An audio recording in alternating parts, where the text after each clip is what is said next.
Welcome to the Sand Science Experience podcast, where we explore the latest and most exciting papers and preprints in science. Before we jump into today's deep dive, please take a moment to like this episode and subscribe to our channel. It genuinely helps support the Sand Science Experience and allows us to keep bringing you these incredible insights into the cutting edge of research. Okay, so today we're embarking on a really fascinating deep dive. We're looking at biological aging. Now, most of us, when we think about getting older, we just think, birthdays, chronological age. But what if your body's internal clock is ticking at a completely different speed? That's what we want to unpack. Yeah. Our mission today is to explore some truly groundbreaking research using a technique called Metabolomics. That's the study of all those tiny molecules and the metabolites buzzing around your body. We're going to see how they can predict health risks, maybe even reveal your personal aging speed. Yeah, your trajectory. Exactly. And even pinpoint specific molecules that might be pushing aging forward or holding it back. So get ready to understand not just how we age, but maybe why and what that could mean for your health down the line. It's so true. Chronological age, it's a useful number, but biologically, it's just part of the picture. Aging from a biological view, it's this complex, progressive thing where our physiological functions just, they decline over time. Right. And that decline is why aging isn't just wrinkles. It's actually the main risk factor for almost every major disease we face. Heart disease, cancer, neurodegeneration, you name it. It makes us much more susceptible to illness and ultimately mortality. Aging-related diseases are, responsible for a huge chunk of the global health burden in adults, over half. Wow, over half. That's sobering. It really underscores the impact. So given how complex it is, how are scientists even starting to get a handle on it? That's where these omics technologies come in, I guess. Exactly. We've seen these incredible leaps, genomics for your DNA blueprint, proteomics looking at proteins. But now metabolomics is really stepping up as a pretty revolutionary tool for aging research. Okay, why metabolomics specifically? What gives it that edge for understanding something so dynamic like aging? Well, what's really cool about metabolomics is it gives you this real-time dynamic snapshot of your whole body's health. See, unlike your genes, which are mostly static, metabolites change constantly. They capture the immediate effects of everything. Everything, like internal stuff and external. Precisely. Both intrinsic biological changes what your cells and organs are doing, and extrinsic things like your diet, your lifestyle, even pollution you're exposed to. It's like a live readout. And now with techniques like high-throughput NMR, that's nuclear magnetic resonance plus powerful machine learning, we can actually analyze thousands of these molecules in hundreds of thousands of people. It's become feasible. Okay, that scale sounds immense. And that brings us right to this specific UK Biobank study, which seems like it really pushed the boundaries. Just how big was it? Oh, it was monumental. They looked at 325 different NMR biomarkers. 325? In over 250,000 participants from the UK Biobank, 250,000 people. Wow. And this huge data set, combined with their detailed health records over years, made it just perfect for digging into aging. Okay, so you've got this mountain of data. How do they even start to figure out which of those 325 molecules actually matter for aging and, mortality? Right. They use a pretty clever statistical model. It's called a LASSO-Cox proportional hazards model. Okay. Think of it like a smart filter. It sifts through all that biomarker data and specifically picks out the ones most strongly and reliably linked to dying from any all-cause mortality. It cuts through the noise. And through that process, they zeroed in on 54 representative aging-related biomarkers. These are the molecules that seem to indicate something significant about biological age. 54. Okay, still sounds like a lot. What kind of things are we talking about? What do these molecules do? Yeah, it's a diverse group reflecting key processes.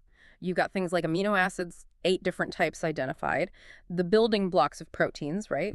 Ketone bodies, which relate to fat burning, various fatty acids, including polyunsaturated ones, a whole bunch of lipoprotein lipids involved in fat transport, and the metabolites involved in really fundamental stuff like glycolysis, that's sugar breakdown for energy, fluid balance, and crucially, inflammation. Inflammation keeps coming up.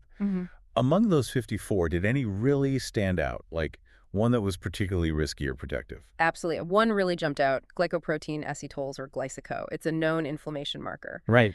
What was striking was it had the highest hazard ratio for mortality. A higher GlycA level meant about a 25% increased risk of death per standard deviation. Basically, more inflammation, higher risk. So it's like a direct warning signal for overall mortality risk. Exactly. And on the other end of the spectrum, you had the percentage of linoleic acid relative to total fatty acids elect. That had the lowest hazard ratio, strongly suggesting it's protective. And did these 54 markers line up with other ways we measure aging, like telomere length or frailty? They did, yeah. They showed significant correlations with chronological age itself, obviously, but also with the frailty index, that clinical measure of health deficits, and with leukocyte telomere length. Okay, those caps on the chromosomes. Right. The fact that they correlate adds a lot of weight, suggesting these metabolic markers are truly capturing core aspects of biological aging. So they've got the 54 markers. Next step must be linking them to actual health problems, like frailty or specific diseases developing. That's right. They looked at how these 54 markers associated with 50 different frailty-related health issues. And again, GlycA, the inflammation marker, was really prominent. It's positively associated with 43 out of the 50 frailty deficits. 43 out of 50, that's huge. It really points to inflammation being central to that overall decline. It really does. And conversely, those polyunsaturated fatty acid markers, they generally showed negative associations, hinting at protection against frailty. Okay, but that's still association, right? Okay. How did they try to get at causation? Did these metabolic changes actually cause disease? That seems like a massive hurdle. It is a huge hurdle, but they use a very powerful technique to try and cross it. It's called Multivariable Mendelian Randomization, or MVMR. FDMR. Essentially, it uses people's natural genetic variations data from almost 100,000 individuals in this case as sort of a natural experiment. It helps figure out if a biomarker is likely causing a disease rather than just being associated with it. Like using genetics as a stand-in for a randomized trial? Kind of, yeah. It helps infer potential causal links between all 325 biomarkers and 20 major aging-related diseases. And what did that reveal? Any specific causal connections jump out? Well, out of thousands of possibilities, they found 439 candidate causal pairs. Some made intuitive sense, like a strong causal link from glucose to type 2 diabetes or creatinine to chronic kidney disease. But others were maybe less obvious, like finding potential causal links for glycine with stroke or albumin with liver fibrosis. Interesting. And did they find biomarkers acting as sort of double agents, protective for one thing, risky for another?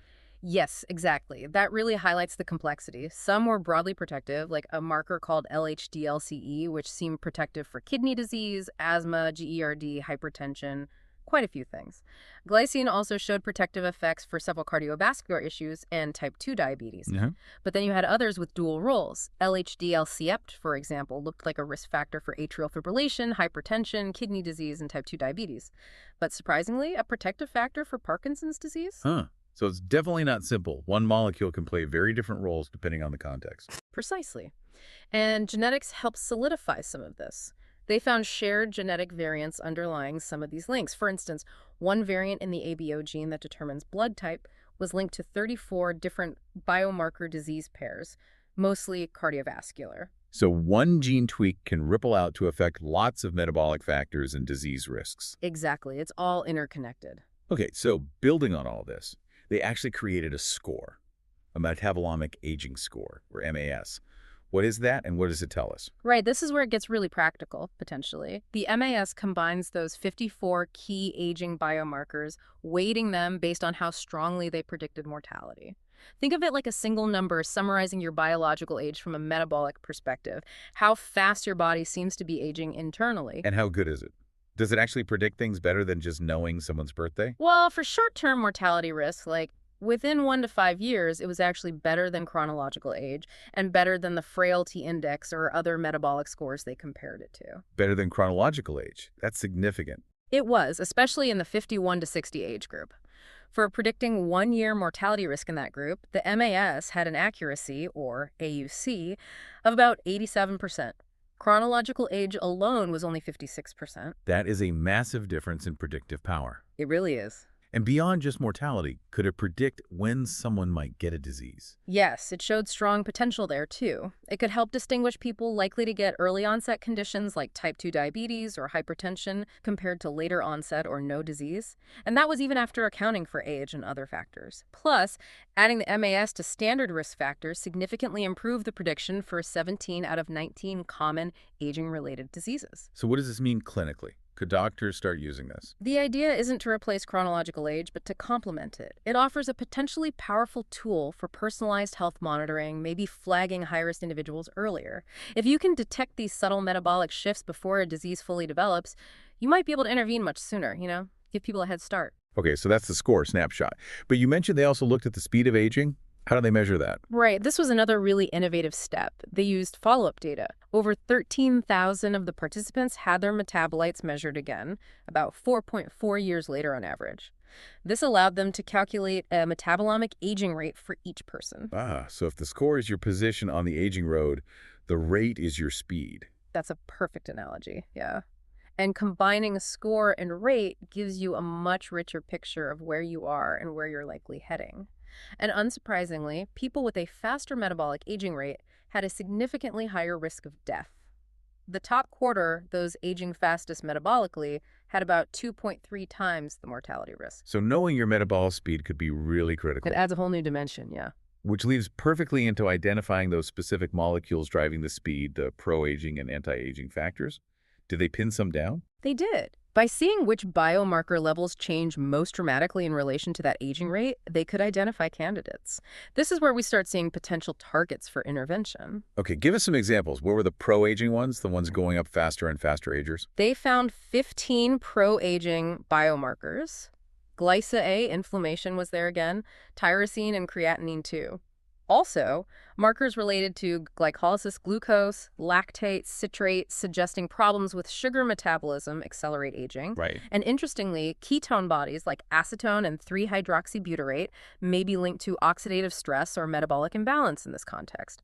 A lot pointed towards metabolic dysregulation. And the flip side, the anti-aging biomarkers, the ones we might want more of. They identified 25 potential anti-aging ones. These started to decrease in faster agers. This included important amino acids like valine, histidine, glycine, leucine, often linked to better cardiovascular health. Albumin was another, which fights inflammation and oxidative stress. And again, polyunsaturated fatty acids, plus certain lipoprotein markers like LDL size, which seem protective against things like stroke, Alzheimer's, and liver fibrosis. So a mix of essential nutrients and markers of healthy fat metabolism seem protective. It looks that way, yes. These findings really start to sketch out the metabolic pathways that might be speeding up or slowing down aging, highlighting areas for future research and potential interventions. That potential is huge. But, like all studies, this one must have limitations. Absolutely. It's important to be clear about that. The participants were mostly European descent, aged 40-70, and the UK Biobank has known population biases. So applying these findings directly to, say, younger people or different ethnic groups needs caution. Right. And critically, while MVMR suggests potential causal links, it's not definitive proof. You still need randomized controlled trials for that gold standard confirmation. So this metabolomic aging score, it's powerful, but it's not the single magic bullet answer to understanding aging. Not at all. And that wasn't the intention. The future really lies in integrating different types of aging data. Imagine combining this metabolomic score with epigenetic clocks, which look at DNA modifications, and proteomic data on proteins. A multi-omics view. Exactly. Now, that multi-layered approach will give us a much higher resolution picture of someone's individual aging pace and process. so wrapping this up, what's the big thought for our listeners to take away? Well, imagine a future where you know not just your age in years, but your body's unique metabolic speed of aging. Think about how understanding that biological velocity could fundamentally change preventive medicine. Tailoring your lifestyle, maybe even future therapies, based not just on your birthday, but on how fast your body is actually aging metabolically. That's a really powerful idea, isn't it? A glimpse into a potentially very different future for personal health. Once again, thank you for joining us on the deep dive. If you found this exploration into metabolomic aging as fascinating as we did, please do like the video and subscribe. It ensures you won't miss our next deep dive into cutting-edge science, and your support really does help us continue the science experience.